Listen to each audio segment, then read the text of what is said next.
Welcome, everyone. Welcome to Real Talk San Mateo. Thanks so much for joining us tonight for our traffic and parking edition. We believe managing traffic and improving safety needs is a multi-pronged approach, and that includes improvement and enforcement actions the city can take, as well as actions the public can take when traveling down our streets.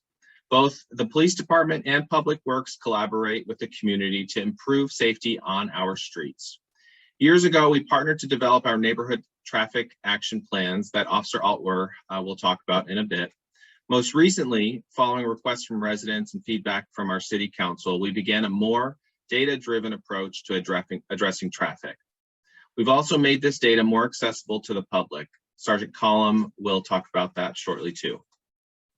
In San Mateo, we look at traffic through the 3E lens: education, enforcement, and engineering.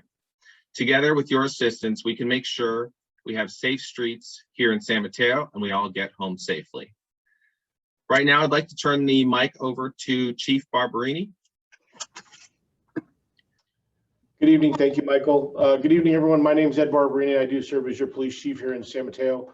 Before we get started, I'd like to congratulate Michael Hopps. He's recently been promoted to sergeant, which is a supervisor position in the police department, and this may be his swan song when it comes to Real Talk. He was here from the beginning and has done a great job in helping to produce these episodes. So thank you, Michael, and good luck in your new venture out there in patrol. It'll be good to see you out there. So welcome to our newest Real Talk episode. For those of you that have joined us before, we try to make these episodes as relevant and meaningful as possible. You'll notice we try to do them every month. We do either this type of format or something new and different, just try to pass along information and keep the community engaged. San Mateo, like many other cities throughout the state and the nation, deals with traffic and parking challenges on a regular basis. It is a big deal for us. It's of the complaints we get and the reports that we receive as far as phone calls into our dispatch center and feedback from the community, nothing trumps parking and traffic. It seems to be on everybody's mind, and rightfully so. And as more cars are on the road and as the world opens up a little bit as we progress through COVID, we can anticipate that the traffic levels that we saw pre-COVID may return. So enforcement is just one arm of this approach, as Michael mentioned. We value our partnership with Public Works because they are the brains behind the operation when it comes to traffic and parking engineering. So we've invited them to be part of this conversation tonight. I do want to emphasize that what we're going to talk about tonight, in order to make this productive for everyone, is a kind of a citywide strategy or approach to both traffic and parking.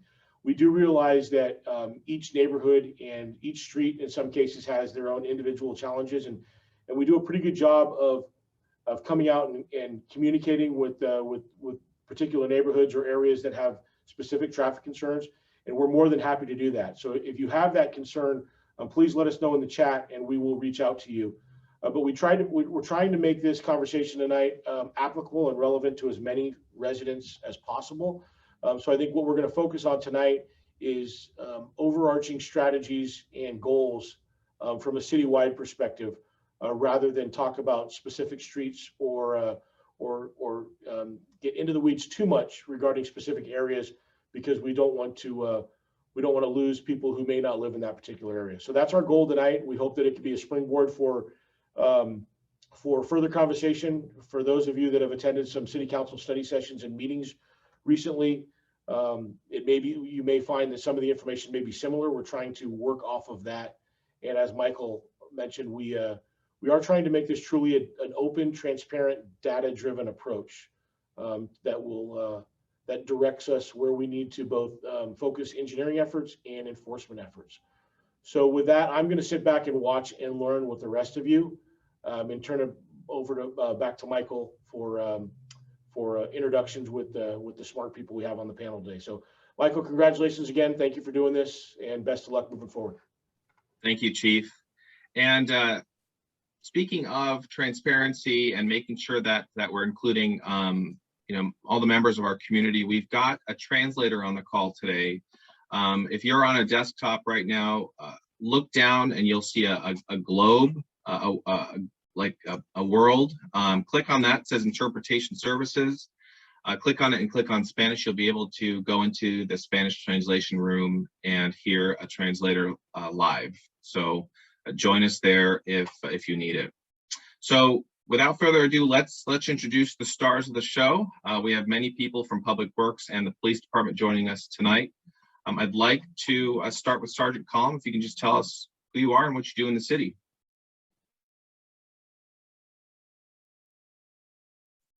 If you can unmute for us, please. I don't think we'll ever get used to that, Sergeant Collum. Over. There you go. All right. Good evening, everybody. I'm Sergeant Craig Collum. I'm one of two sergeants in the traffic division. I started here with San Mateo over 17 years ago. In my stint, I have worked traffic as an officer for 4 years, and then I came back, and this is my second year in the traffic division. Welcome, Sergeant Collum. Thank you very much. Bethany Lopez. Hi there, Bethany Lopez in the Public Works Department. I oversee traffic engineering for the city between my team and myself. I've been here with the city for about 4.5 years, and it's traffic tonight. Great, we're so happy to have you here, Bethany. Sergeant Glenn Teixeira. Good evening, I'm Glenn Teixeira. I've been employed here for 22 years and currently are one of our other traffic sergeants. This is my first year in the unit, working with Craig, and just excited to continue serving the community. Great, thank you. We look forward to hearing what you have to say. Next up, Sue Ellen Atkinson. Hi there, good evening. I'm Sue Ellen Atkinson. I'm also at the Public Works Department. I'm a principal transportation planner with Public Works, and have a small team here that focuses on parking policy and operations, in addition to bicycle and pedestrian planning as part of general transportation planning. Good to have you here, Sue Ellen. And Marcelo Altwar.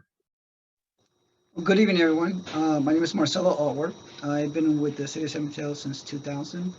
I'm currently on my second rotation of traffic, and I've been assigned as the senior traffic officer lately, and I'm one of the 2 TAP officers assigned to the city.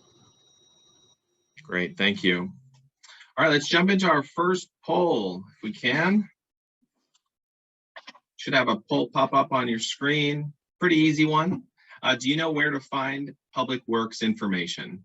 Just click yes or no. We'll do a tally really quick, and I'll share those results with you.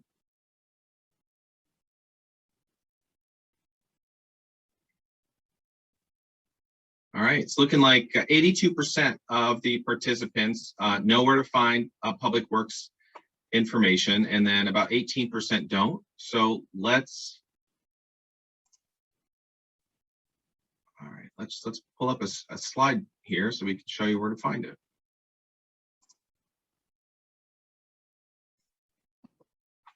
All right, citysanmateo.org/Public Works Projects. I'm very impressed. I've been on that website. I'm very impressed with the amount of information that goes on that's shared by Public Works. If you've driven down our streets recently or in the last 5 years, you know there's always a project going on to improve this city. So it's a wealth of information.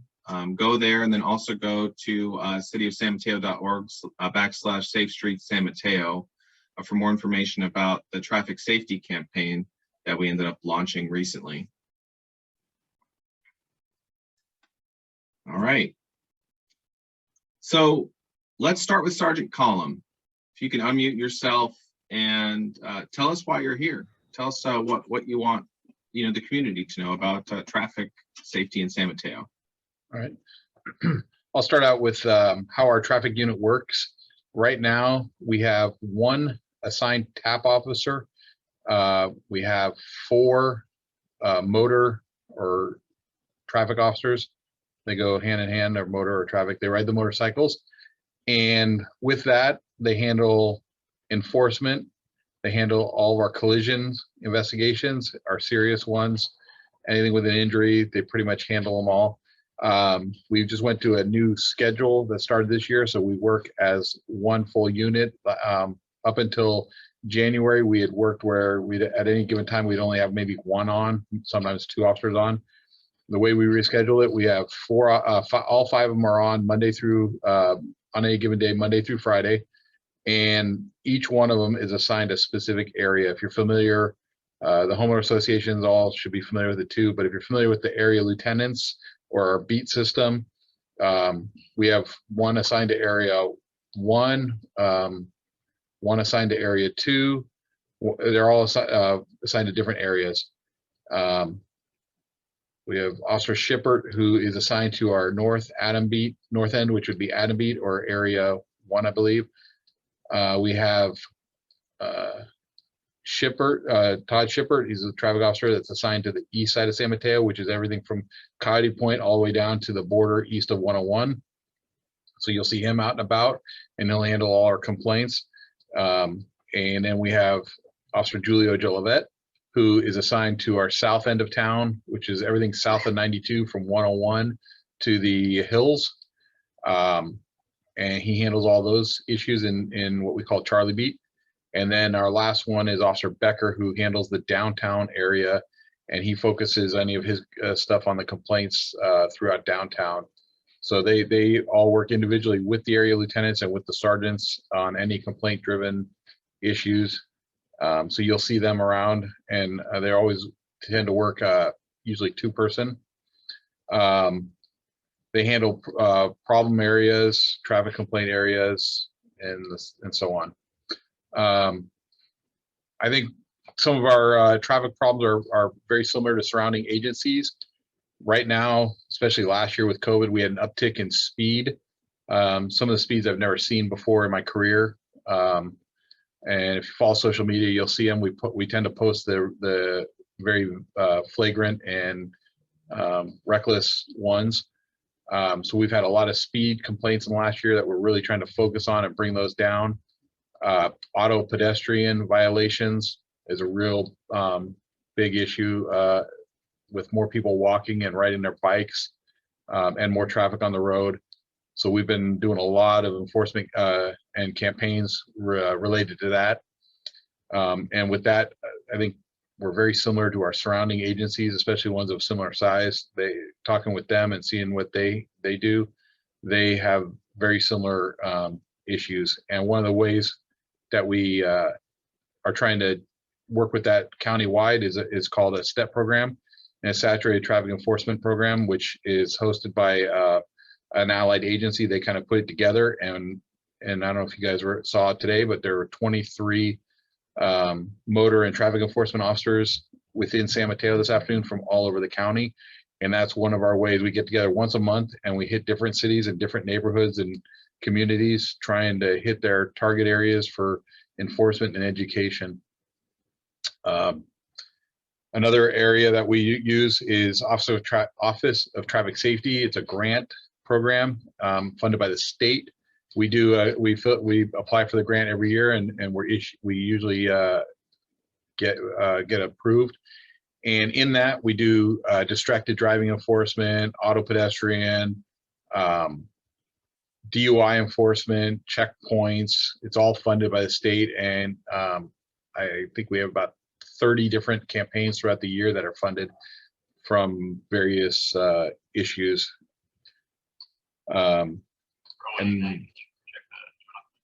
then the other way we work on our enforcement is directed patrol. Again, with our motor officers, they hit the neighborhoods where they get the most complaints, and then they'll go into directed enforcement on that. So for example, let's say you had a particular area that has a high number of people running stop signs, and we get the complaint, we'll go out there, we'll monitor it, and we'll saturate it and try and bring that number down. If you've seen recently, due to the speeds, you've seen a lot of activity on El Camino. We're trying to bring the speeds down because we've had some pretty serious collisions and involving auto and pedestrians. So we're really saturating that in the last month and a half, trying to get that back down to normal speeds prior to COVID. And the last thing that we started back about August, we had a pretty good collision involving a child, and the community came forward with to us with questions. We answer them how we used to. That we've been out there. We'll check the neighborhood, whatever. So they wanted more data. So we kind of brainstormed with Public Works and myself, and at the time he's now Lieutenant Shannon Hagan, and we came together with, let's try doing a data, we call it transparency map, but a data map with involving collisions, all the collisions that we document throughout the for our department. And with that started in August. We started the putting it together, building it up, and we have since gone live in January. And I'm going to do a little show you guys it. You know, one second.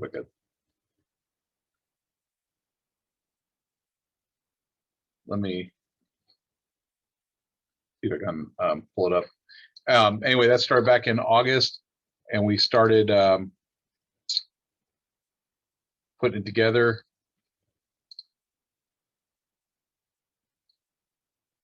Here we go. All right. Can you guys see that, Mike? Yes, thank you. Okay. All right. So this, you get this through our city police website. There's several different avenues, but if you go to the San Mateo Police Department, you can find it there. And what it is basically we have all of our collisions that we document, which would include injury, hit and run, DUI related collisions, and any private property collisions that would include injuries or a crime, such as a hit and run or a DUI.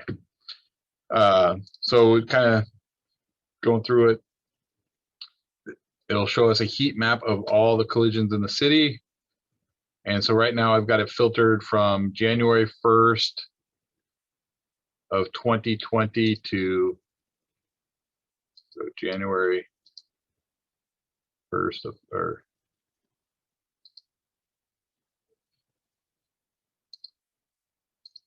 so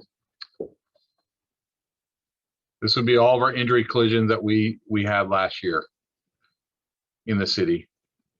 And I'll zoom in, and you can see we've broken down by neighborhoods. Each of these little boxes here is a different neighborhood. So if you're in a neighborhood association, you could probably narrow it down to your association or your neighborhood, or find your street. And I'll go on this one right here. Let's just pull this one up. So this is what the info you'll get when you pull it up. You'll have the date, the time, how many are injured, whether it was severe, mortally, which would be a fatality involved, if it's DUI related, if it's a hit and run, and then what the primary collision factor is, which is the cause of the collision. On this one, for example, it looks like someone was probably in a parked car and they opened their door into traffic and a passing car hit the door. So in that case, it was the parked car driver's fault for opening the door into traffic.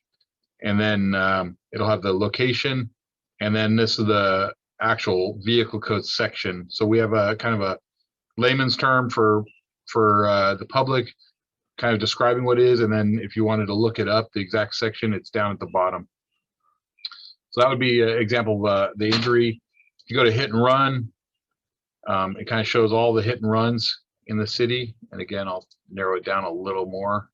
I'll do it for last year.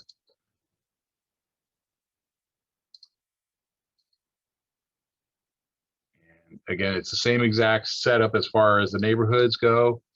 And when you click on it, it'll give you the same information as the prior one. And then DUI related collisions.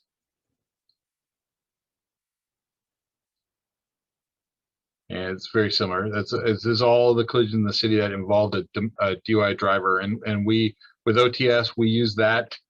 We use this for our enforcement stats and where we would set up either a a checkpoint or a saturation campaign.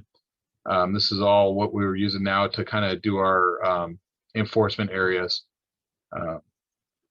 And then private property, which again is just kind of so we know how, what's happening off the streets, because those aren't necessarily reported unless it's an injury. And then I'll go back. The heat map didn't come up the first time. Now this would be the heat map, and we'll go.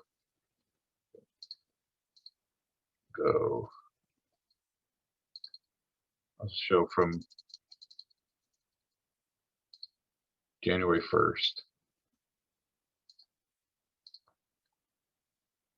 So you can see it's obviously as more data gets in, the more areas, the more it fills up. But you can see, so this is kind of our database, data-driven base that we're going to, along with our TAP program that we've been doing for years, which Officer Marcel will talk about.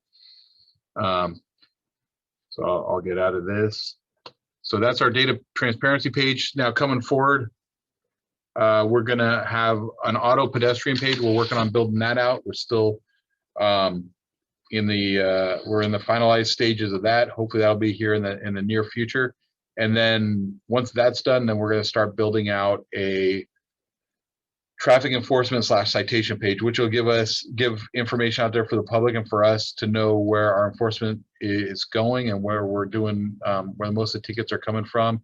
And it'll also be given the sections, the vehicle code section that they're cited for, whether it's distracted driving, cell phone, red light, and that's going to be down the road a little later this year as well. That's got a lot of we got a lot of buildup and stuff to get all this information from our databases. We have to put it into a separate database, which with the help of our IT GIS unit, it's coming along pretty good.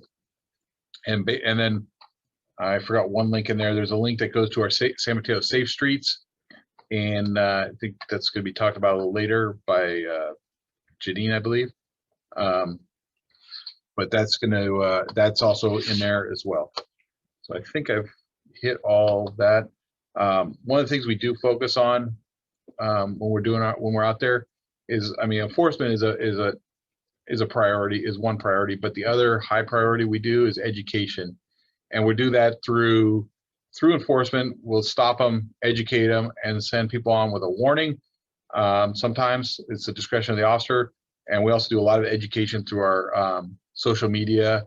And you'll see the officers or myself, or even at the time Officer Hopsch, or now Sergeant Hopsch, and Janine Luna going out there and taking photos, or doing riding out there watching our guys videoing or photoing them as we educate the community on where our issues are at hand. I think I've hit all the areas that I can think of right now.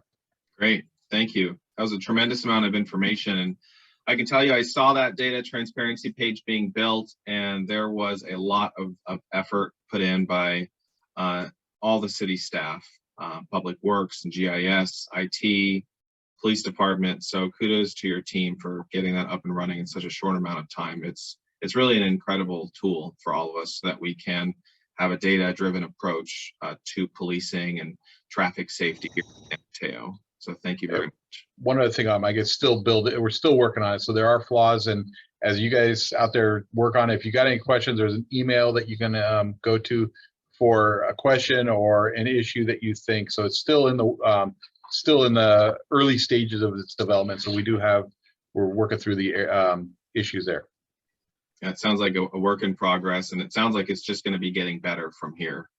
So big thanks to you and your team for that. Just as a reminder for anyone that's logging on, we're live on Facebook. So if you come onto our Nixle page, you can click on the Zoom link and join us in Zoom. You'll be able to, we're providing Spanish translation. So if you are in Zoom, click on the World button, and it'll give you an option to click into our Spanish translation room if that language is your preference. So also, just as a reminder, if this is your first time or second time or eighth time coming into Real Talk San Mateo, we normally have a Q&A, so that's going to be coming at the end. of this episode. So we've got the Q&A feature enabled. Feel free to ask questions. Through that feature, we have one of our traffic police officers sitting in the room here with us in the media room, and he's going to be responding to those questions. And also feel free to raise your hand when that time comes so that you can ask questions live to our panelists. So I'd like to turn the mic over to Bethany, if you can tell us what you'd like to share with the public today. Sure. I think I'm going to talk just a little bit high level and then go into a little bit of information about how we handle traffic requests that we receive. So I oversee a team of 2 engineers and a engineering tech, and together we oversee various issues or various things related to traffic engineering in the city. We work with a lot of different departments to collaborate on these issues or these various topics. We work with PD to help address hotspots throughout the city. We work with the community development department to review traffic related studies for things like developments. And we work within our own department to assist with traffic specific designs. So be it lane markings or bike and ped design, that is some of the stuff that we do. We also work really closely with our maintenance team, and they do a really great job at helping us make changes in the field to things like our signals and signs and markings. So like I said, I wanted to talk a little bit about our traffic requests and how we normally deal with our traffic requests. I think first and foremost, I wanted to share with you our Public Works page. So let me know if y'all can see this. Yes, we can. Great, thank you. So this is, if you go to the website that you listed earlier, it's cityofsanmateo.org/Public Works projects. It'll take you to this site, and on here you have some handy short links to find some information that you might be searching for. And so this specifically, I'm going to be talking about how you can report an issue, a traffic related issue in your neighborhood. So with that, the main things that I wanted to talk quickly about were about the requests for speeding that we receive, requests for stop signs, and requests about cut through traffic. So for speeding issues, like I said, you would go to that website, you would submit a request and indicate that you're having some sort of a concern about speeding on your street. From there, we will take in your request. We will review the street. So we'll take some data points and try to see how fast the speeds are on the street. So we'll go out and actually collect a speed survey. From there, we'll determine if the speeds are high enough, if we want to move forward with something like speed cushions. And speed cushions are a really great way to help address speeding issues. We have other mechanisms to help address speeding. But anyway, we would look at the best way to address the specific concern as we receive the request. Anyway, after we collect the speed survey, and if it's determined that the roadway qualifies for something like speed cushions, we would have residents collect a survey to make sure that the neighborhood is interested in that sort of thing. Make sure we get sort of a majority of people that would like to move forward with that. And once we make that determination, we would then go ahead and install them. We use speed cushions, which are a form of a speed bump or a speed hump, which you might hear. And the speed cushion, we call it that because it is sort of like pillows, if you will, and it actually allows for space between the speed bumps for a large vehicle like a fire truck to be able to pass through and not have to slow down over them. And so it helps with our fire response times by using speed cushions instead of just a full sort of uniform speed bump. So moving on to stop signs, we received quite a few requests for stop signs. Our requests for stop signs are usually for various reasons. One of the most common reasons that we receive a request for stop signs are to address speeding issues and to address visibility at intersections. So if it's pertaining to a speeding issue, unfortunately, state guidance doesn't allow us to utilize stop signs to address speeding. And so we would go through the process that I just mentioned, where we collect a speed survey and try to determine how best to address the specific speed issue. And if it's about visibility, what we'll do is we'll do a visibility survey, if you will, and try to see if we can implement just a little bit of red curb, remove a little bit of parking to help address, when you sort of approach the intersection, just give you some visibility as you're looking for oncoming traffic. Regarding stop signs themselves, stop signs are used to assign right-of-way, so very similar to a traffic signal. So when we're actually going through and reviewing stop signs and where a location might qualify for that, we would take a look at things like traffic volumes and collision histories.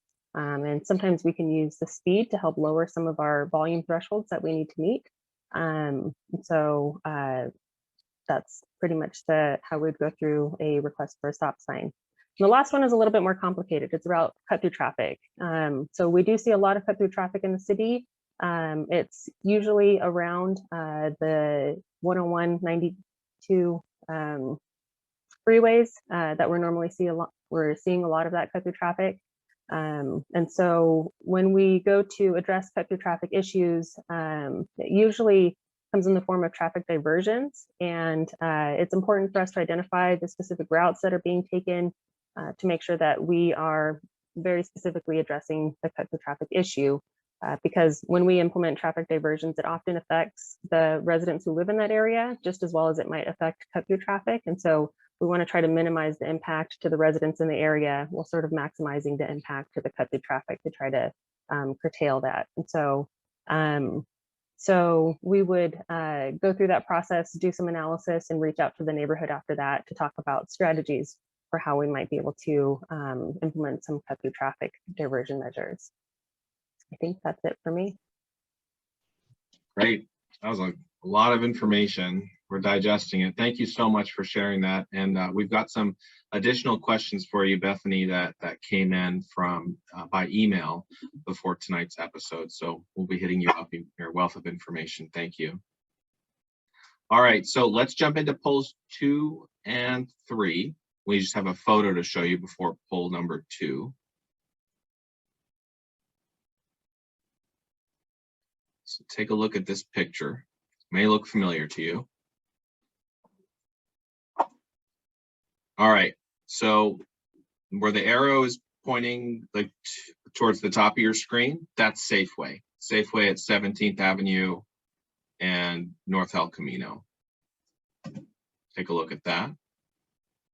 And as you can see, yeah, so we're seeing people turning left, going southbound El Camino, turning left into the parking lot. So that's what we're seeing. And those are the complaints that we are getting. So let's take a look at the poll question. So you're going to Safeway at El Camino and 17th. If you are headed in the southbound direction, can you make the left turn into either driveway of Safeway?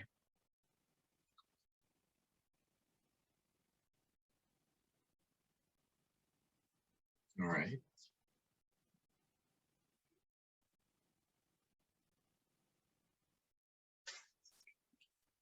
All right, looks like we got most of the polls in. So we got 81% saying no, you can't make that left turn, and 19% saying yes, you can. So Marcelo, can you answer this question for us, or Officer Altworth? Yes. So on the first left-hand turn, if people are familiar with that part of the street, there's a double yellow lines that's separated by more than 2 feet. So if you think about it, that's like an imaginary island. You don't want to be crawling across that. The traffic, the speeds of the traffic that gets heading northbound is pretty quick on El Camino Real. And if you're coming out of Safeway, there's a sign there that says to right turn only, and, to give you an advice. But making the left turn, not only are you risking being rear-ended, but more than likely you'll have a T-bone collision because it's just not a safe place to be doing it. If you go just ahead of that, maybe a couple more feet, there's a break in the yellow line. You can make a U-turn, then go into the parking lot. Or if you wish to go down to 17th Avenue and make the left turn, and then go ahead and make the left turn into this parking lot that's off of 17th Avenue. Thank you. I know when I'm going there off duty to do my shopping, I always use 17th Avenue. It's a whole lot safer to use that turn signal because you're right. People are, speeding down El Camino, and we've seen that. Our motor officers have been sending us pictures to post on people going 70, 80, 90 miles an hour down El Camino, and they're being ticketed for that. So it's a really dangerous risk to take making a left over those double yellow lines. So personally and lawfully, I think it'd be best to go to 17th. So thank you. Let's jump into poll number 3. So let's show you a picture for poll number 3 to get you ready for it. Give us a minute. Technology is a little slow. All right. So this is 4th Avenue. If you go downtown, drive downtown to grab some food or stop at one of our incredible business establishments down there. We see some people turning left to park. So let's look at poll number 3. In areas like 4th Avenue and 25th Avenues, which are considered business districts, can you make a left-hand turn into a parking spot regardless of which direction you're going in? Let's pull that poll up.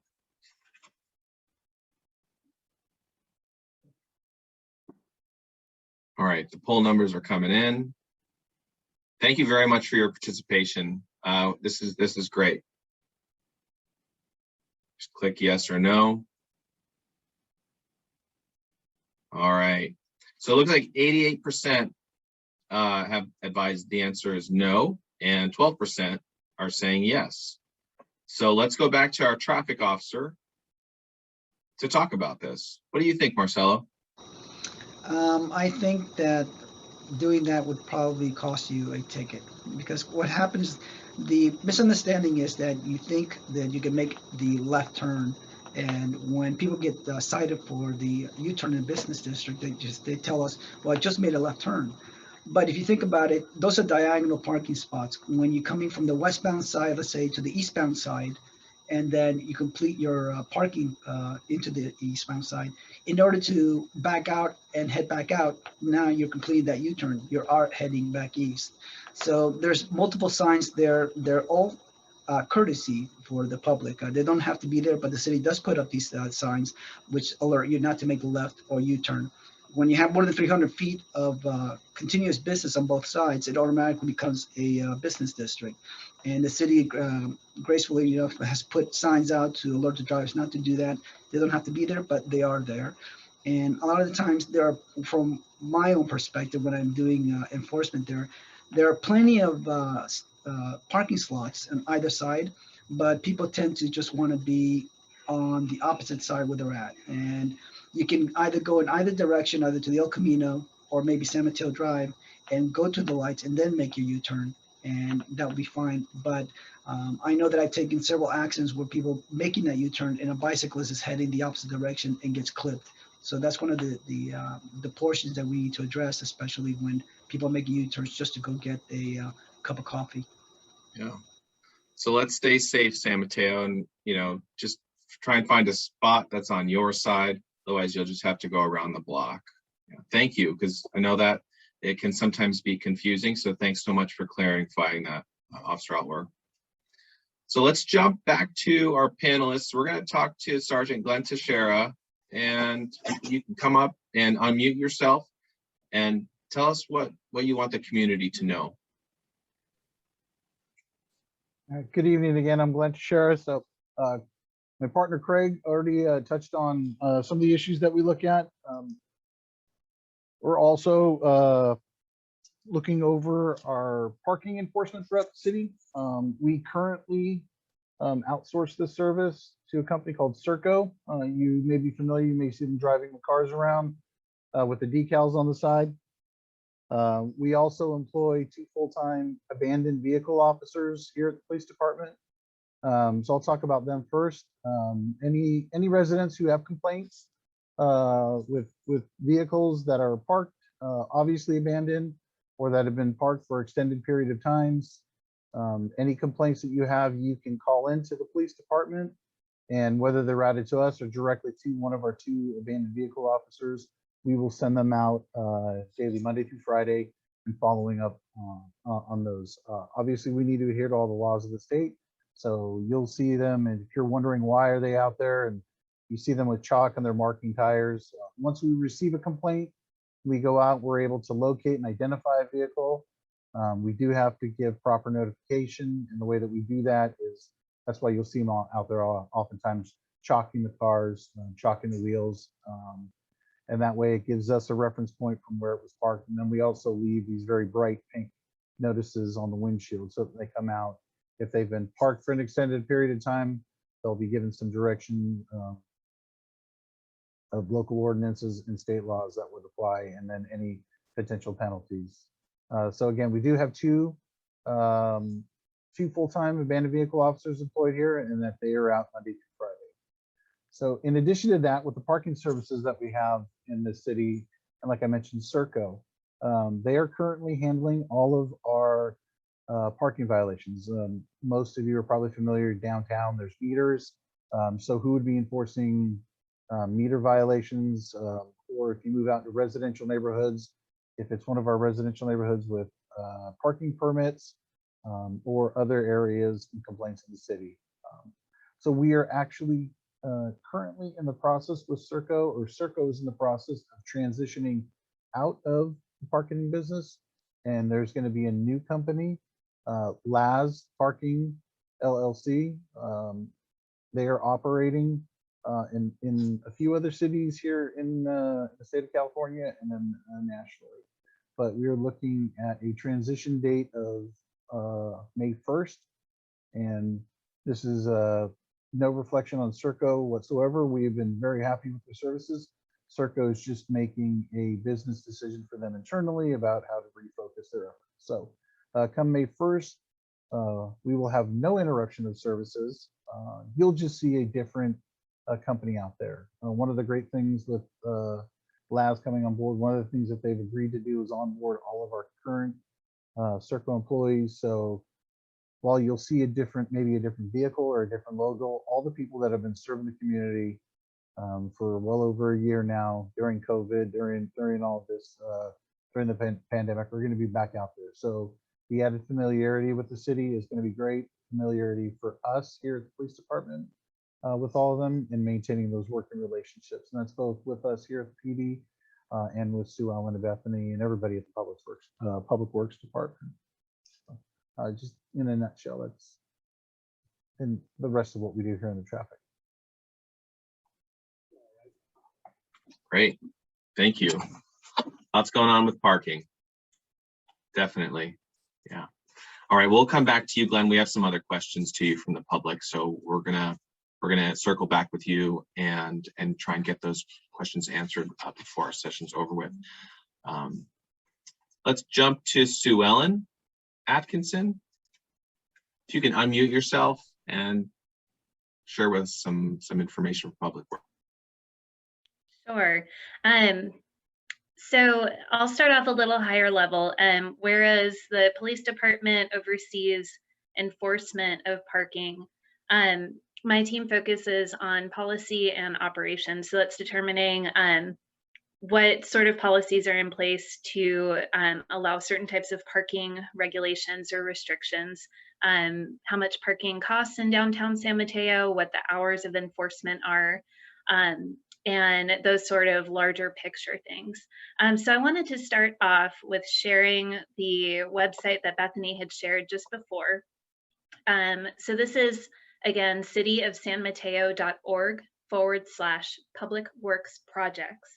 And that brings you to a landing screen with, as may be familiar, a lot of different buttons about work that Public Works does. So I'll be speaking mostly about this middle line here, and really breaking it down into work that we do on residential parking and downtown parking.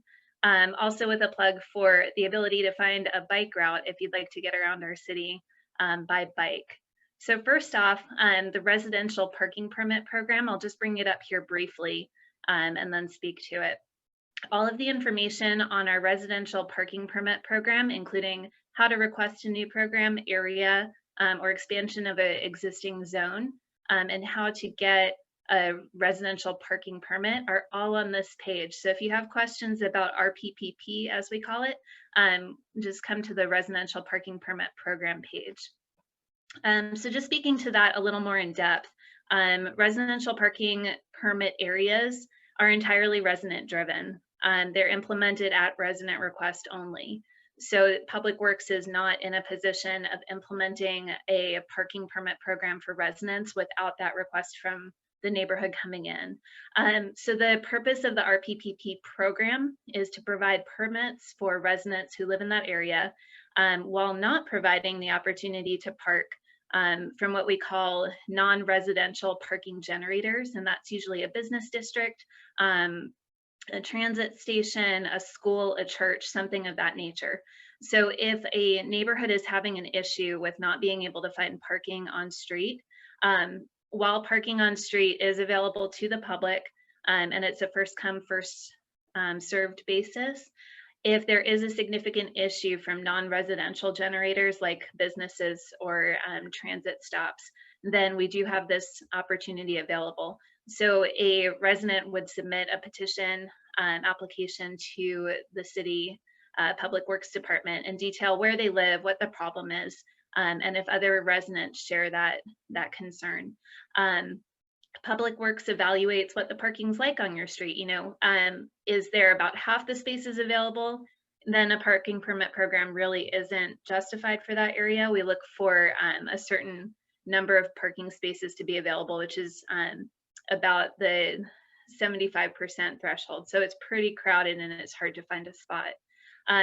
When a program is in place, or if you already live in a residential parking permit zone, you can obtain a permit, and that's in our policy, you're allowed 1 permit per licensed driver in the household.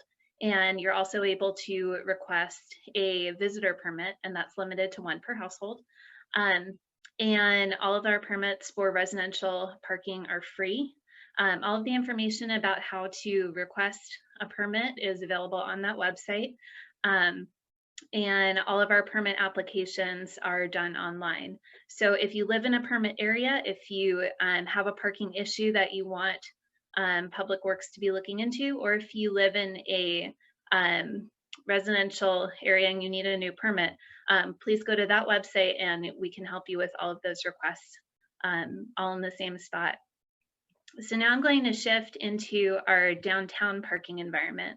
As many of you probably know, we have paid parking in downtown San Mateo.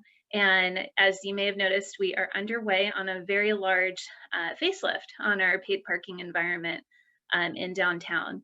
So what we've been working on since January, and we're going to be continuing to work through that, is installing new parking meters, new pay stations, systems that display real-time parking occupancy in our parking garages, so you'll know exactly how many spaces are available on each level.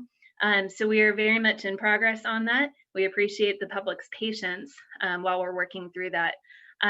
Again, through cityofsanmateo.org/publicworks projects, you can find information about downtown parking and pay stations. And I'll just share a brief image of what the pay stations look like. And the most important information to know about these pay stations is that you need to enter your license plate number. So what we've been trying to say is take a photo of it on your smartphone, write it down, use it as a memory exercise to remember just by rote memorization. You'll need to enter that license plate number at the meter, and then you can pay by credit card or cash. So this signage is available throughout downtown and also on our website. And then the final note is frequent with visitors to the downtown, employees, etc. We have monthly permits available for our parking garages. Again, all of that information is available on the Public Works projects page. And I think that wraps up my time. Excellent. Thank you, Sue Ellen. A lot going on with those parking meters. They're a good addition to downtown, bringing us to the next chapter in parking. So thank you so much. All right, so we're about 5 minutes away from our Q&A session. I'm gonna ask that Officer Marcel Altwer unmute and share with us some information. And then we're gonna go into Q&A if you'd like. Use the Q&A feature. You can send us an email to pdpio@cityofsanmateo.org, or you can raise your hand. So we'll be getting there in about 5 minutes. Officer Altwer. Hi, thank you.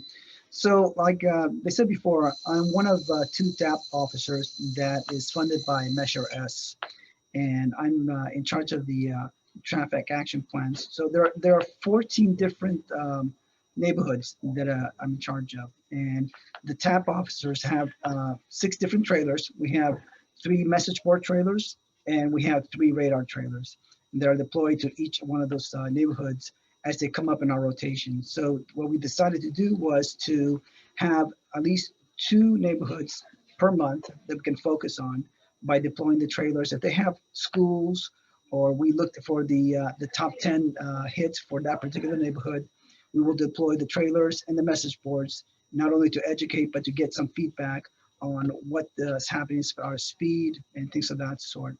Now, during the regular year prior to COVID or the pandemic, we were functioning be able to deploy these trailers and us taking action on these neighborhoods. But what's happened is we had to repurpose a lot of our message boards, and for the COVID that's taken place. So for our boards have been used and utilized for messaging and education for the public. But as we roll back from into some sort of more normal times, we're going to bring it back and institute the plans that we have, which is rotating through each individual neighborhood. But even though we do have these 14 neighborhoods, if you need something in addition, we have what is called a hot sheet, and some issues come up, we are able to deploy not only the message boards, but the trailers also, and to address those different areas that have come up subsequent to these cities, the 14 different neighborhoods that we have in our plan. But as it is right now, we're slowly migrating back into a normal session, and we'll be doing more of the normal education through schools and using message boards and our traffic officers. All right. Sounds like you're busy. Yes. Very busy. All right. Thank you, Officer Altwer. All right. So we've got a couple minutes. Let's jump into some polls before we go into the Q&A. Got 3 more polls left. They should be pretty quick.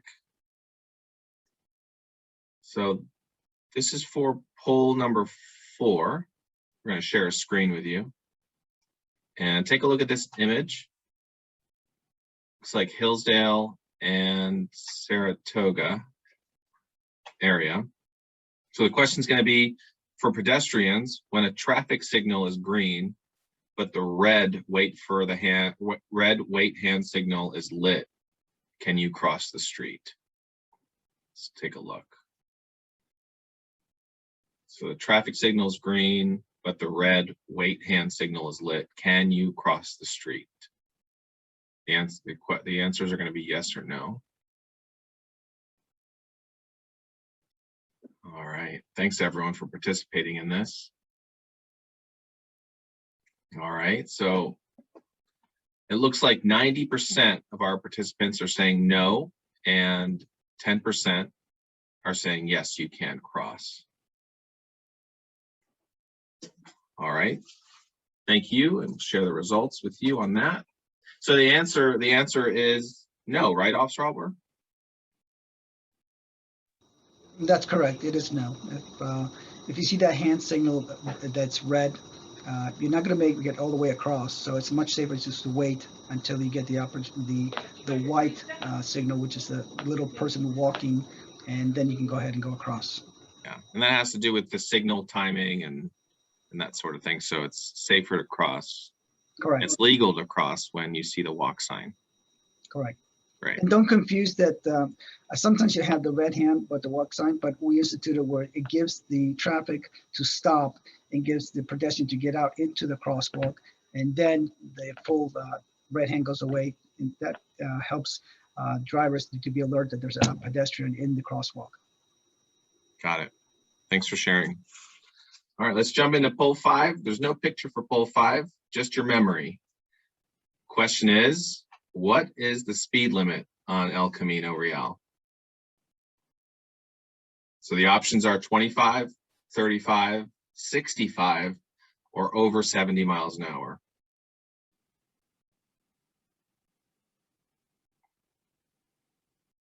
All right, everyone's answering questions. Thank you. Thank you.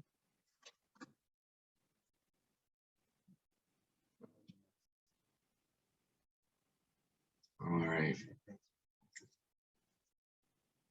All right, so it looks like hopefully we have some jokesters in the bunch. We got a few, we got 12% that said it's over 70 miles an hour. Hopefully you're joking. If not, we have traffic officers working that street. I'm sure they'll be happy to talk with you. 0% said 65, 80% said 35 miles an hour, and 8% said 25 miles an hour. Officer Otworth, can you tell us the speed limit of El Camino Real? The speed limit should be 35 miles per hour. And those who answered 75 plus will be seeing you soon. Yeah. All right. All right. Hopefully those were jokesters. All right. So let's go into the final poll. Can you wear earbuds or earphones on both ears while driving? Or those noise canceling headphones that we see people wearing sometimes when they're driving? Are those legal?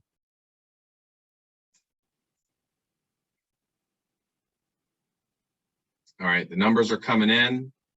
Thank you for participating. This is our last poll before we jump into the Q&A.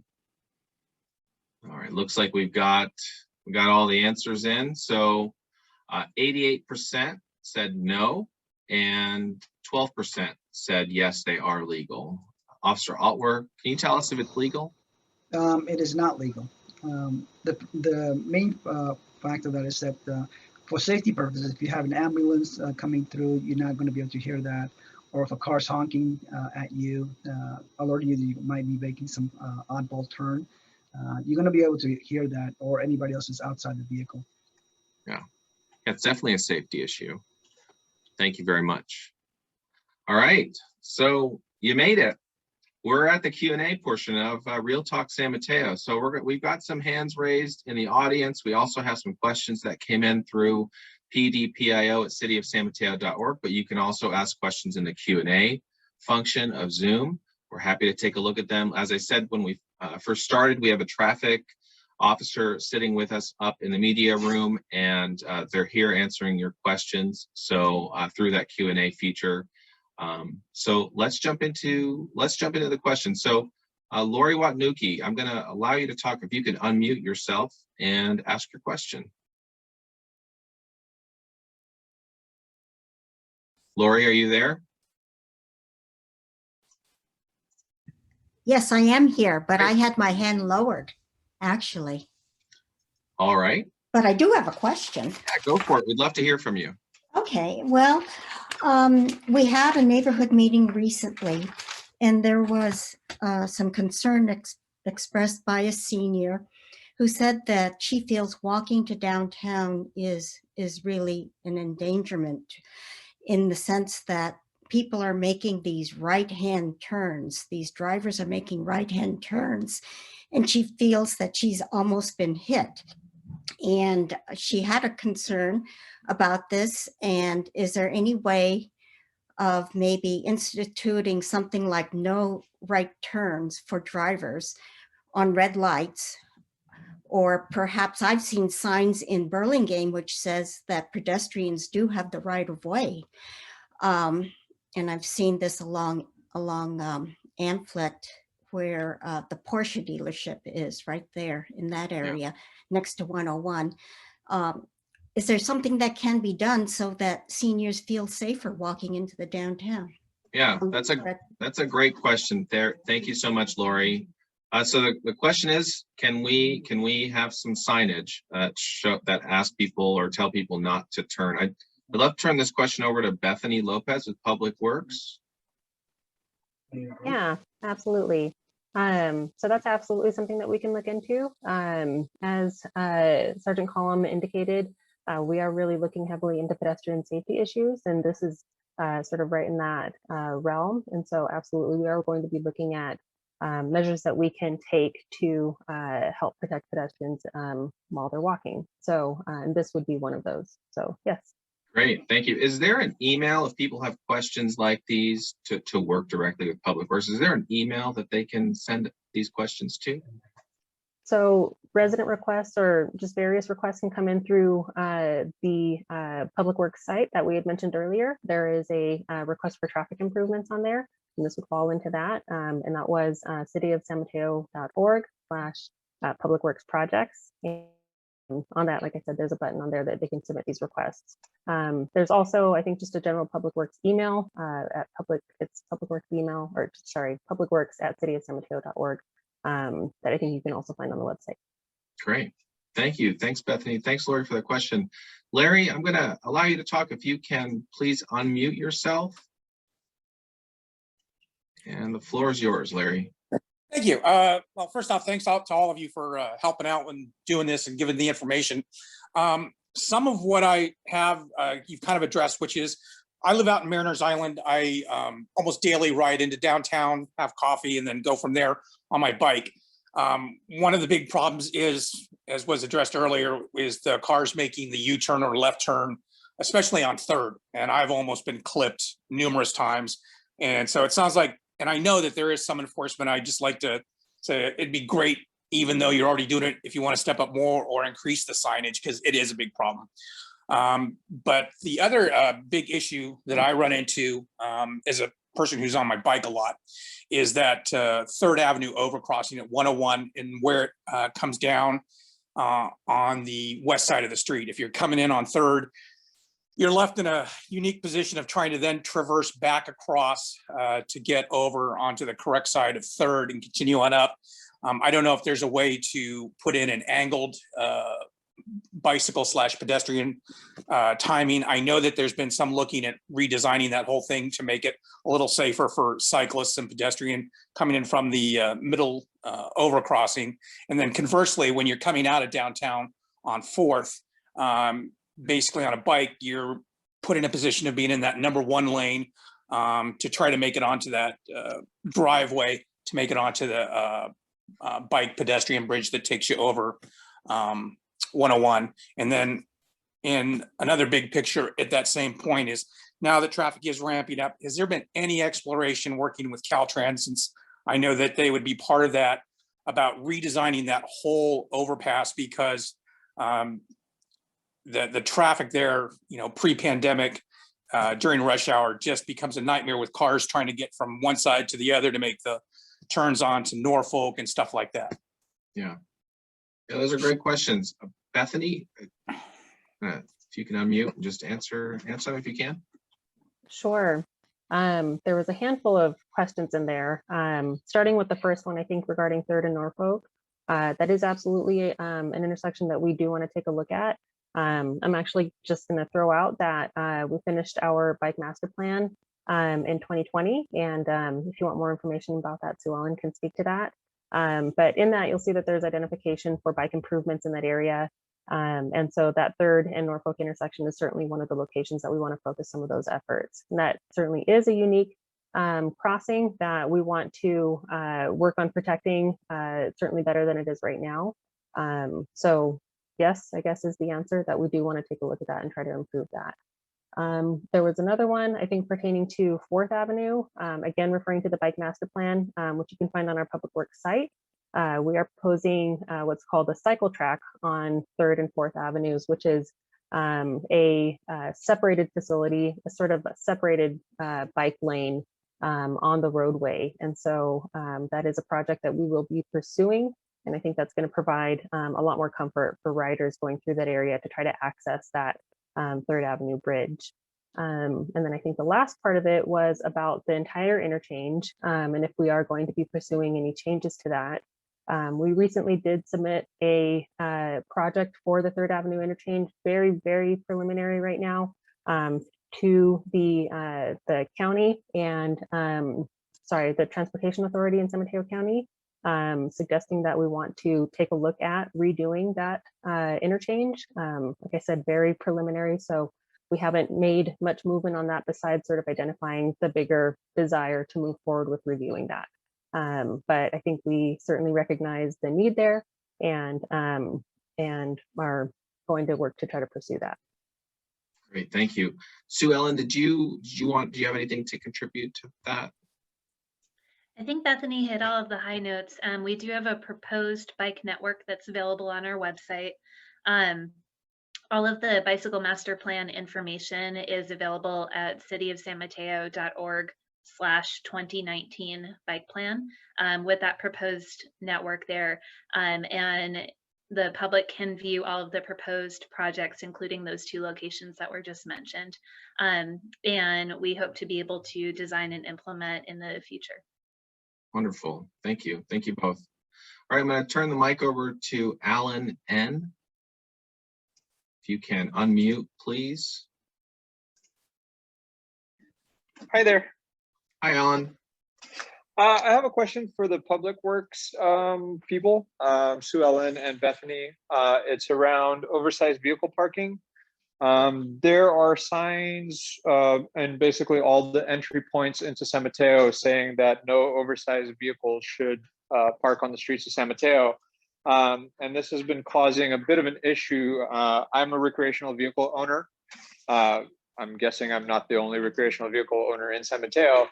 And the issue that I'm having is there's an exception in the municipal code that should allow people to park overnight in their recreational vehicles in order to load and unload them and whatnot. The problem is most people don't actually look at the whole municipal code. They just see the signs all over the place, and the signs say no large vehicle parking. So they keep calling the police because they assume that I'm a criminal. I sent an email, or I first spoke with Bethany Lopez on the phone a couple of months back, and she said, well, she doesn't think the signs belong to Public Works. They might be Caltrans. I went around and took some pictures, or actually I used Google Earth to get the signs. I sent those over to her and I haven't received a response. So my question is, any chance we can modify those signs to be more realistic, or better yet, can we pull them down because they're not representative of the actual law? And there are many Article 11 laws that we could put up. So thank you very much, Alan. We do get those questions about recreational vehicles. It sounds like yours is very specific to your neighborhood. That's something that we can take offline, that Bethany or Sue Ellen can communicate with you offline. But I would like Public Works maybe just to speak about those signs and tell us, why they're there, and what, do you have any projects or any kind of plans for them moving forward? Certainly. I think we are still looking into the history of those signs. I might want to throw it over to some of our colleagues in PD to speak to any of our oversized vehicle issues that we're having in the city. I believe on those signs, they do reference the specific code sections. As the resident suggested, there are specific locations where this does apply and then other locations where it doesn't apply. Like I mentioned, I think those code sections are referenced on the signs. But I think they were installed, or I guess I'm suggesting that they were likely installed to address sort of a larger issue of oversized vehicles parking on general city streets. But like I said, maybe you could get some feedback from PD to comment on that to assist, I think, with this request. Sure. Sergeant Collum, were you around for that project? I was not when they put those signs up. I think those signs are there so that way we have my understanding of why the signs were put up is we have them at all of our entrances. So when someone comes to our city, they're forewarned that there is no recreational vehicle parking in neighborhoods unless you fall under specific guidelines, which would be, I believe it's 24 hours, 2 times in a 72-hour period to load and unload, and you must abut or park in front of your residence. You can't park in front of other people's residences or down the street or around the corner. So it's very specific to this, the rules. Yeah. Well, it's a good question. We do get that question here in community and media relations. So it's a good question. And if you have any specific questions that regarding your own street, reach out to Public Works or our traffic unit so that we can help you work through that. So let's move on to Kevin Dodson. I'm going to allow you to talk. If you can unmute, please, and ask your question. Hey guys, can you hear me? Yes, sir. Welcome, Kevin. Yeah, hey, thank you. Hey, great job overall in this forum, and super nice job on the GIS website. Really appreciate that information. Thank you. So I'm a resident, I believe it's North Central, could be Central, North Central. It's on North Fremont between Tilden and Monte Diablo. And I bike a lot. And my observation is just the most dangerous part of my biking around the area is this neighborhood with the super narrow streets. I also park in the street numerous times, mirrors have been ripped off, and pretty much every time I'm driving down these roads, somebody's been sideswiped. Super narrow streets. What's the plan for somehow remediating the effects of this? I mean, unless people park up on the curbs, which they do sometimes, which is a whole kind of separate issue, you really can't get two cars, sideways or broadways across the street passing each other without somebody pulling over and kind of going through that drill. It's also, I think, generally unsafe for pedestrians a lot of times. I've definitely seen kids around the street, and it's a little bit concerning. So it's probably a question for Bethany, Public Works. And actually ask a question on the private forum. I got a good answer, but I just wanted to know if anything is going on about that, or what are some ideas? We had kind of brainstormed here locally around one-way streets, that kind of thing. Yeah. So any ideas or how to pursue that? I also like the PD's point of view on the neighborhood and how to make it safer generally, because it is, between stoplights, there's like mini drag races every day, it seems like. Yeah. All right. Well, let's tackle those questions. Thank you very much, Kevin, for raising your hand and asking them. So let's turn it over to Bethany first. It sounds like Kevin's asking about the width of the street. There are a lot of cars on the street. It's narrow. Some cars need to pull over to allow other cars to come through. There are cars being sideswiped and mirrors being taken off. Bethany or Sue Ellen, can you speak to that? Sure, I can start with that.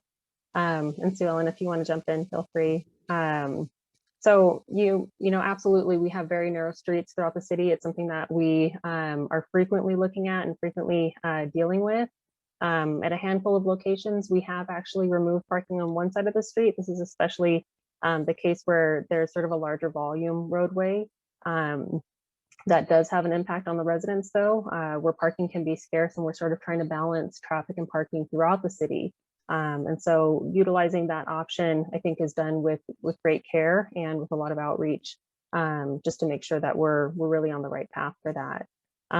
There's certainly a concern about pedestrians, and so ensuring, I know that we work with PD a lot to help do some sort of informational campaign to make sure that people who are parking up on the curb are parking correctly. Your wheel, from my understanding, is not allowed to extend beyond that rolled curb where you are parking in the rolled curb, so that you're not blocking the pedestrian sidewalk and the pedestrian access. On the flip side of that, which doesn't necessarily address the question, we also get a lot of requests about speeding. And so that's probably one of the number one things that we get requests about. And I think one of the things that we see as sort of a silver lining or a favorable situation is those narrow streets. And those narrow streets really do cause people to slow down quite a bit. And so that pulling over that you're talking about, again, that does allow for people to travel at lower speeds, which again, we do see as favorable. So certainly the side swipes are not the desired outcome of that, but I think the slower, lower speed streets can be. But I think on a case-by-case basis, we'll review to determine if we need to take some steps to allow for vehicles to pass side by side, or if there's any other safety implementations that we need to take into consideration. All right, thank you. And I'd like to turn the mic over to Sergeant Glenn Teixeira. If you could just talk about the speed racing that was talked about, any kind of complaints that have come in about, and what the plan for the PD is to address the speed racing.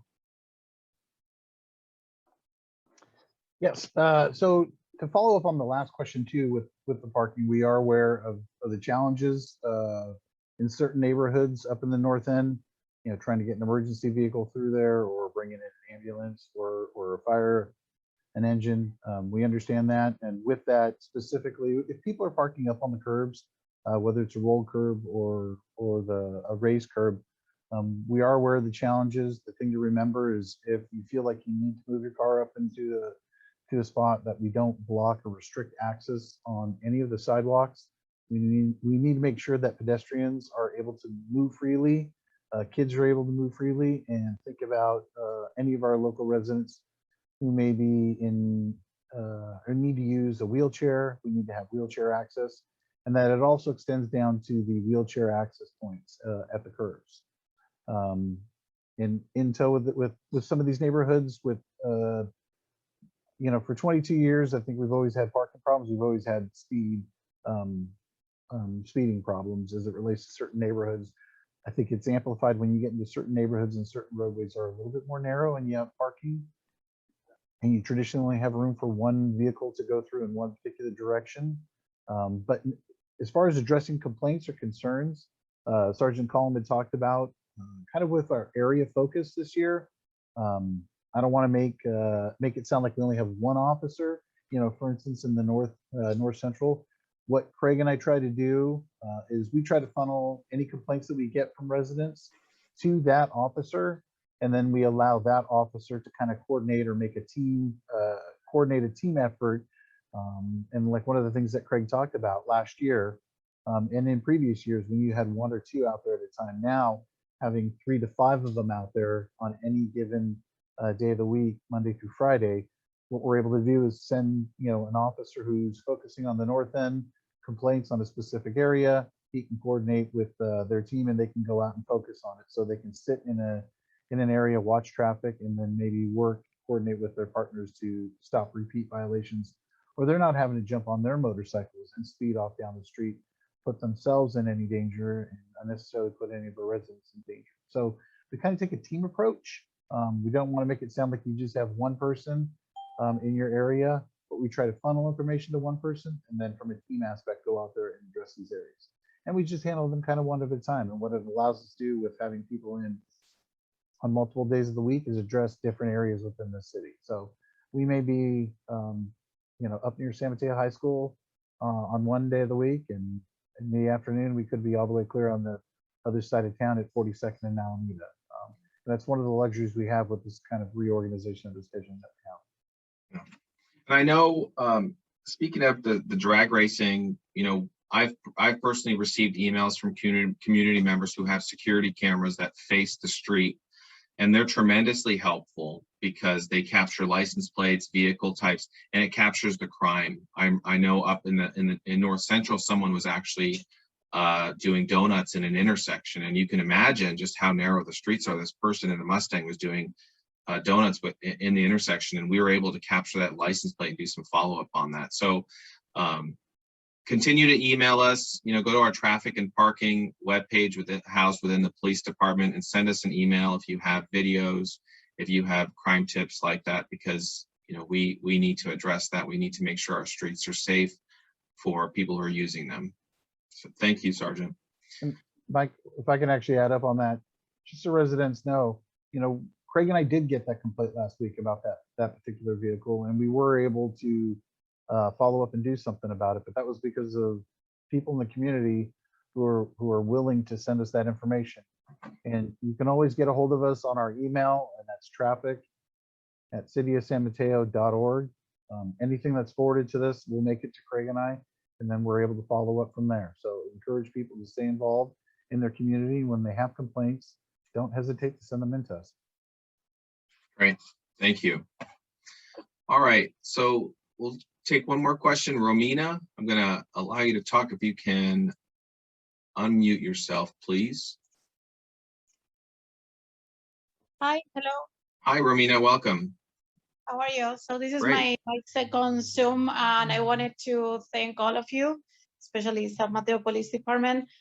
You are one of the reasons why I'm very proud to be back in San Mateo, and I need to get a shirt that says I love San Mateo Police Department. I don't know where to get it. We need to make one, I guess. Yeah, I guess you do. So POA. So my question is, well, it's not a question, it's more like probably a naive point of view of this whole issue about traffic and speeding.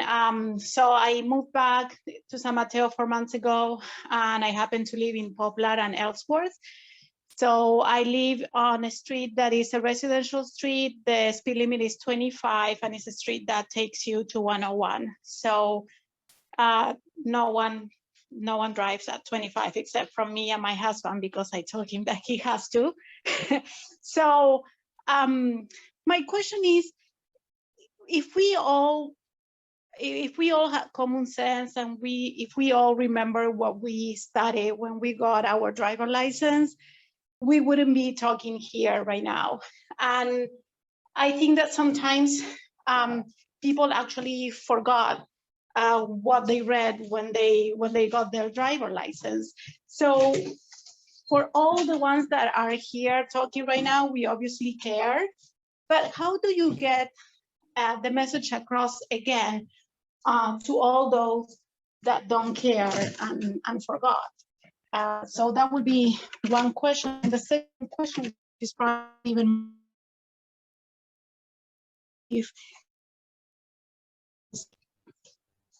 Romina, you're breaking out. Okay. I'm outside of my house. What was the last thing you heard?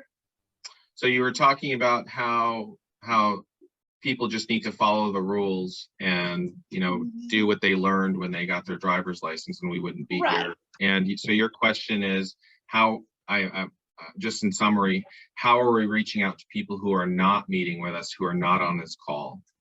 Exactly. And to the ones, pretty much the ones that are speeding, right? Which they will never be in this kind of call, because that's the reason why they are speeding.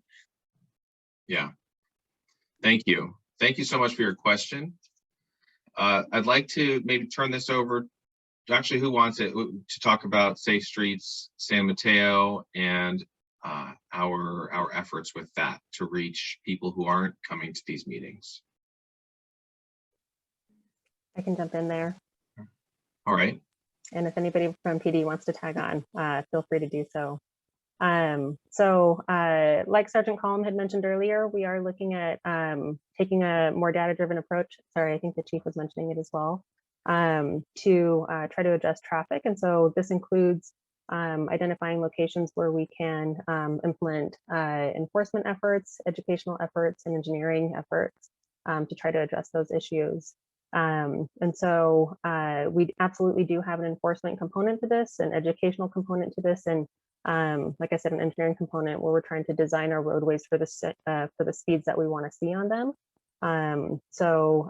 This is all sort of encompassed in the Safe Street San Mateo effort that we're working on.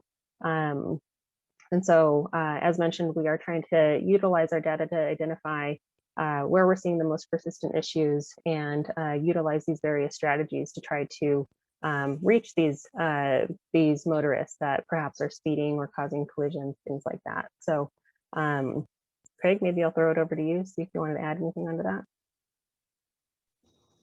Yeah, so we, Romina is exactly right. You're not going to get the violators that are racing. They're not going to be on these websites. They're not going to be on this Zoom. When it comes to them, our best way is enforcement. And if we come across flagrant violations like that, we pretty much, all of our officers have seen too many bad things happen in collisions from speed, and we have a zero tolerance when it comes to excessive speed like that, like we've seen in the last, I don't know, 6 months. 79, 78 on El Camino, 98 on Hillsdale is a zero tolerance. We go for reckless, and that's the way we're going to get the word across with the people that aren't on these things. They don't follow us, they don't, or they think it's, you know, a joke. It's no joke. So we do serious zero tolerance. And then as far as the data driven, that's what we're using now as well when it comes to collisions and the type of collisions, whether it's red light or speeding. We're going to use that to enforce area. If we see that we have an area, and I'll use an example of 4th and Grant, end of last year, we saw an uptick there, 4th and Grant. we pulled our data. It was before we had the map going, but it was during our building everything out, and we saw that there was a uptick there, and it was some good injury collisions. And we got together with Public Works, and they ended up putting in some basically blocks, barricades, delineators there that you cannot cross. And so that's how we're working with that, and that's our approach as well with for the future. Excellent, thank you. It's 7:30, so I'm going to ask just for some closing remarks from our panelists. There are some questions we didn't get to. We will be emailing you back. You can always email us at pdpio@cityofsanmateo.org with your questions, and we'll be sure to get back with you. If you registered through Zoom and you asked us a question on Zoom, we'll be able to pull those questions out and reply to you. Again, my apologies for not getting to them today. There's a lot of questions that are coming in, and we've run out of time. So I'd like to just hear some closing remarks from everyone. So we can start with Officer Marcelo Otwer. You can unmute. Okay. Well, hopefully that the TAP portion of the San Mateo PD will get back on track as we get back to some sort of normalcy here coming out of COVID, and you'll be seeing us the trailers and things of that sort being in your neighborhoods on a regular basis on the rotation as we had prior to COVID. Great, thank you. Sue Ellen? Hi, if you have any questions related to anything that Bethany or I spoke about tonight, you can send emails to the Public Works main email, which is publicworks@cityofsanmateo.org. And just wanted to say thanks to the chief and the PD team for having me here tonight. It was a pleasure, thank you. Sergeant Teixeira? I want to thank everybody for attending, sending in their questions, and just encourage them to stay involved. Getting the feedback is so important for us and helps us go out and really continue to serve.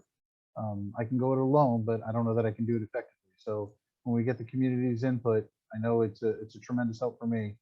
It's a tremendous help for Craig, Marcelo, and everyone on our traffic team as we look to continue to serve and work with everybody from Public Works. So thank you for inviting me. We look forward to the next one. Thank you. Thanks for being on here. Bethany Lopez? Sure. I'll just echo what Sue Ellen said, and thank you guys for having us, allowing us to speak on our traffic and parking public works side of things. We do appreciate that, and it's always good to hear from the residents and just people here in San Mateo about what their concerns are. Helps us identify sort of next things that we're going to be working on. Thank you. Sergeant Collum? I want to thank everybody for attending. I just want to put out there that you guys are our eyes and ears. So if you see something, say something. It has helped in the past with us getting these flagrant violators off the road. So anytime you're out there and you see us out there on two wheels, wave. We'll be happy to wave back. We're friendly. We're not militaristic, mean people. We all are friendly behind the glass of the helmet. So say hi, and I'm sure we'll be smiling and waving back. Great, thank you. And if Chief Barberini can take us home, you can unmute, and there you go. Yeah, thank you very much. I'd like to thank the panel members for taking the time to do this tonight. I know that this is an extremely frustrating subject matter for both the residents and for us. I get to see regularly on a daily basis the work that Public Works does and our enforcement folks do to address traffic and parking concerns. And it's a tough issue to tackle, and it's a big job. And I'm continually impressed at how committed they are to making a difference. So thanks to all of you for being here. I appreciate not only your time tonight, but the work that you guys put in on this topic on a daily basis. It's truly impressive. I'd like to thank our interpreter. Hopefully we reached as many people as we could. I'd like the two people who were behind the scenes that made this happen. Well, one of them was front and center, Michael Hopsch and Janine Luna. Thank you for once again putting this together. Michael, again, congratulations on your promotion. Hopefully maybe we'll have you back as a panel member if we we have a patrol-related issue that we want to discuss, and we can throw some questions your way. But most of all, I'd like to thank the residents and those who tuned in. I sat back and watched, and I learned every episode of Real Talk. I learned a ton, and I learned just as much from the residents as I do from staff oftentimes. And tonight was no exception. That, you know, if these conversations keep happening, you know, we can make things a little bit better. And we're a large city, and we're larger than people sometimes realize, and we're dealing with a ton of different neighborhoods that have a ton of different needs. And I think that the work that's being done is productive, but we obviously still have a long way to go, and conversations like this will help us get there. So thank you again, and thanks for the opportunity to say a few words, Mike. All right, thank you, Chief Barberini. So until next time, we're always available, pdpio@cityofsanmateo.org. Check out our data transparency page at sanmateopolice.org. Go to our Public Works website for a ton of information. Stay tuned for our next Real Talk San Mateo. We're going to be putting out more information on that on Nextdoor and Nixle. So if you don't follow us on social media, and you'll be able to participate in the next episode. So until next time, be well, be safe, and God bless you all. Thank you very much.